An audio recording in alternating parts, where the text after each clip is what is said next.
Friends, welcome back to Global Center of Languages, and today we are going to discuss phrasal verbs. Let's not waste time and start the class. हमारा आज का पहला phrasal verb है वो है break down.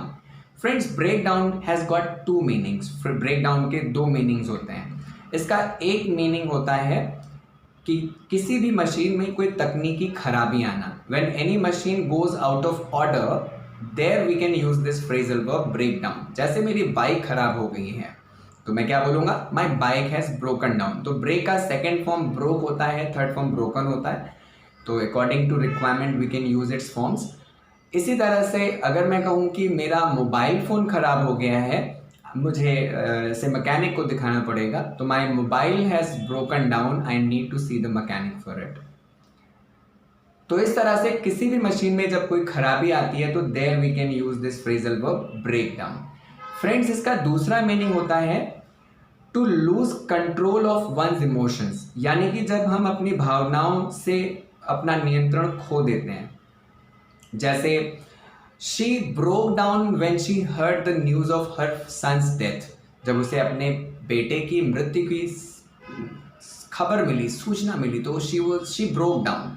तो she broke down deeply, वो बहुत पूरी तरीके से टूट गई, वो बहुत ज़्यादा रोने लगी. तो ब्रेक डाउन यानी कि to lose control over one's emotions. तो ब्रेक डाउन के दो मतलब मैंने बताया. अब हमारा जो अगला फ्रेजल वर्ब है वो है break into. Friends, break into का मतलब होता है टू एंटर एन एरिया और अ बिल्डिंग फोर्सफुली. तो जब हम किसी एरिया में किसी जगह पर ज़बरदस्ती घुसते हैं तो हम break into phrasal verb use करते हैं. जैसे अगर मैं कहूँ कोई चोर जब हमारे घर में घुसता है तो वो कभी हमें इनविटेशन नहीं देता, डोरबेल नहीं बजाता, वो ज़बरदस्ती घुसता है, ताला तोड़ करके चोरी करके चला जाता है. When I was out of town, a thief broke into my house. तो ब्रेक इनटू यानी कि किसी जगह पर ज़बरदस्ती घुसना. इसी तरह से हमारा जो अगला फ्रेजल वर्ब है वो है split up. Friends, split up का मतलब होता है टू ब्रेक अप या टू गेट सेपरेटेड. तो जब हम किसी रिश्ते से दूर हो जाते हैं, किसी रिश्ते को ख़त्म कर देते हैं, तो हम वहाँ पर स्प्लिट अप का इस्तेमाल कर सकते हैं. जैसे my parents split up last year, यानी कि मेरे पेरेंट्स जो थे वो लास्ट ईयर अलग हो गए, उन्होंने अपना रिलेशन ख़त्म कर दिया. इसी तरह से she split up with her boyfriend, वो अपने बॉयफ्रेंड से अलग हो गई. तो whenever we split up, it means we are ending a relationship, we are breaking a relationship. हमारा नेक्स्ट जो फ्रेजल वर्ब है वो है look into. Friends, look into का मतलब होता है to investigate. to investigate मतलब छानबीन करना, जांच पड़ताल करना. जैसे police are looking into the matter. Police are looking into the matter, यानी कि जो पुलिस है वो इस मामले में छानबीन कर रही है, जांच पड़ताल कर रही है. तो जब भी हमें जांच पड़ताल करने की ज़रूरत पड़े, हम इस फ्रेजल वर्ब का इस्तेमाल कर सकते हैं. We are aware of the problem and we are looking into it. हमें इस प्रॉब्लम के बारे में पता है और हम इसकी छानबीन भी कर रहे हैं कि इसका सोल्यूशन क्या होगा. तो लुक इनटू मतलब टू इन्वेस्टिगेट. हमारा अगला फ्रेजल वर्ब बहुत ही इंटरेस्टिंग है, that is water down.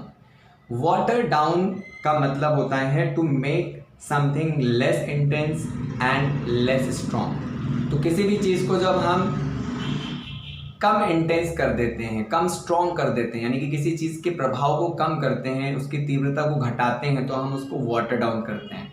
Specially जब हम बात करते हैं शराब की, तो when anybody who is alcoholic and taking alcohol, तो वो शराब पीने के लिए उस शराब में अगर पानी को ऐड कर रहा है तो वो क्या कर रहा है, he is watering down the alcohol. तो वो उस शराब को पानी मिला करके पतला कर रहा है. यानी कि वाटर डाउन का मतलब होता है पानी मिलाकर किसी चीज़ को पतला करना. फॉर एग्जाम्पल, जब हम पेंट करते हैं तो हम पेंट बहुत थिक होता है, उसको पतला करने के लिए उसमें पानी मिलाते हैं. तो we are watering down the paint before we apply it on the wall. तो वाटर डाउन का मतलब होता है किसी भी चीज़ को पानी मिला करके. इसी तरह से फ्रेंड्स, हमारा अगला फ्रेजल वर्ब है that is give up. Give up का मतलब होता है टू क्विट या टू स्टॉप ट्राइंग. हिंदी में हम बोल सकते हैं हार मान लेना या प्रयास करना बंद कर देना. तो जब हम गिव अप करते हैं तो हम क्विट कर देते हैं. जैसे कि he gave up after trying for an hour. यानी कि उसने काफ़ी समय तक प्रयास किया लेकिन उसके बाद उसने हार मान ली। हमें कभी हार नहीं माननी चाहिए। We should never give up. इसी तरह से give up, like those who give up they lose. तो जो लोग हार मान लेते हैं वो कभी आगे नहीं बढ़ पाते। तो we should never give up, we should always endeavour hard. तो गिव अप का मतलब होता है हार मान लेना। मैं कभी हार नहीं मानूंगा, I will never give up. I will never give up to improve my English. मेरी इंग्लिश को इम्प्रूव करने के लिए मैं कभी हार नहीं मानूंगा। I will keep making efforts. So these were some interesting phrasal verbs, friends. Hope you liked them, you enjoyed the class. And to watch more videos like this, keep following us, keep letting us know what else you require so that we can help you the best. So thank you so much for watching this video. See you back after some time. Till then, have a nice time ahead. Thank you so much.